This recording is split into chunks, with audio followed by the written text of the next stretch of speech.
So hello to all my viewers, I am Akash Roy and welcoming once again in Akash Time Education. তো ছাত্ররা যারা তোমরা wait করছিলে ক্যালকাটা ইউনিভার্সিটির update হাইকোর্টের তরফ থেকে কি আসে, সত্যি বলতে গেলে দিনটা আমার জন্য সত্যি তেমন কোনো ভালো বা বিশেষ দিন ছিল না, এটাই মেনশন করা যায়।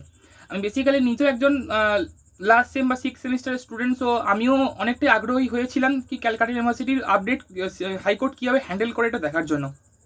বাট আজকে পুরো দিনটা যেভাবে কেটেছে সেটা পুরো দিনটা আমাকে হতাশ করেছে, আশা করছি তোমরা হতাশ হয়েছো। বাট লাস্ট অব্দি কি আপডেট আছে আমি শেয়ার করছি তোমাদেরকে। তার আগে যারা চ্যানেলে প্রথমবার এসছো প্লিজ চ্যানেলটাকে সাবস্ক্রাইব করে নাও, বিকজ এখানে তোমরা যত স্কুল কলেজের আপডেট আছে পুরোটাই পেয়ে যাবে। তো হ্যাঁ, যেটা তোমাদেরকে বলছিলাম, দেখো যে আপডেটটা আপাতত আছে কি, যে সেকেন্ড যে কেস আমি তোমাদেরকে সকালে বলেছিলাম 3টে কেসের থার্ড যে কেস ছিল সেটা তো সকালেই খারিজ হয়ে গেছিলো, এবং সেকেন্ড যে কেস যেটা আমাদের প্রবীর ব্যানার্জি যিনি আমাদের ছিলেন অ্যাডভোকেট, ওনার যে সেকেন্ড যে কেসটা ছিল ওই কেসটাও আমাদের খারিজ করে দেওয়া হয়েছে হাইকোর্টের সিঙ্গেল বেঞ্চের তরফ থেকে।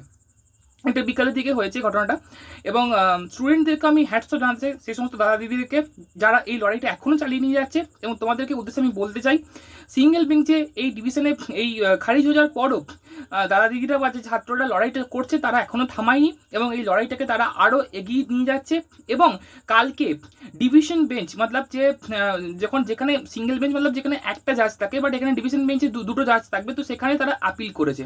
এবং ডিভিশন বেঞ্চে সম্ভবত কালই শুনানি আছে, এবং সম্ভবত টাইম হবে সকাল 12টার কাছাকাছি, হয়তো 12টার মধ্যে, মানে ফার্স্ট হাফই সম্ভবত যত তাড়াতাড়ি সম্ভব কাল হয়তো ডিভিশন বেঞ্চে এই মামলাটার শুনানি হবে।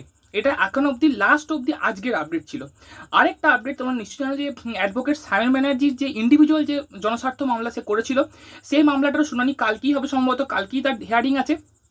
বাট আমি এখানে তোমাদেরকে একটা রিকোয়েস্ট করতে চাই, যে ক্যালকাটার ছাত্ররা যাদের কাছে অ্যাডভোকেট সায়ন ব্যানার্জি ওনার নাম্বার আছে, প্লিজ তোমরা ওনাকে বারবার কল কেউ করো না, বিকজ উনি এতে ডিস্টার্ব হচ্ছেন। উনি আমাদের জন্যই করছেন এবং উনি আমাদের জন্য শেষ অবধি ট্রাই করবেন, ঠিক আছে? উনি এটা আমাদেরকে আশ্বাস দিয়েছেন। তো তোমরা প্লিজ ওনাকে কল করে ওনাকে ডিস্টার্ব করো না, ওনার একটা ব্যক্তিগত স্পেস আছে, উনি কালকে লড়াইটা অবশ্যই আমাদের জন্য করবেন, তোমরা আশ্বস্ত থাকো।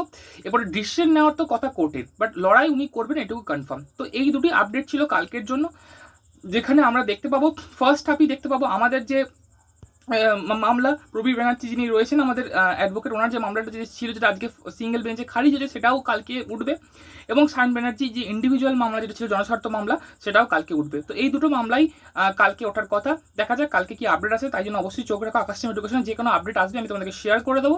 তো এই ভিডিওতে এখন এটুকুই। তো তোমরা প্লিজ আগে ইম্পর্টেন্ট লেগে থাকে ভিডিওটাকে, তো প্লিজ বন্ধুদেরকেও আপডেটগুলো শেয়ার করে দিও। তো এই ভিডিওতে এটাই, thank you for watching and thank you to all.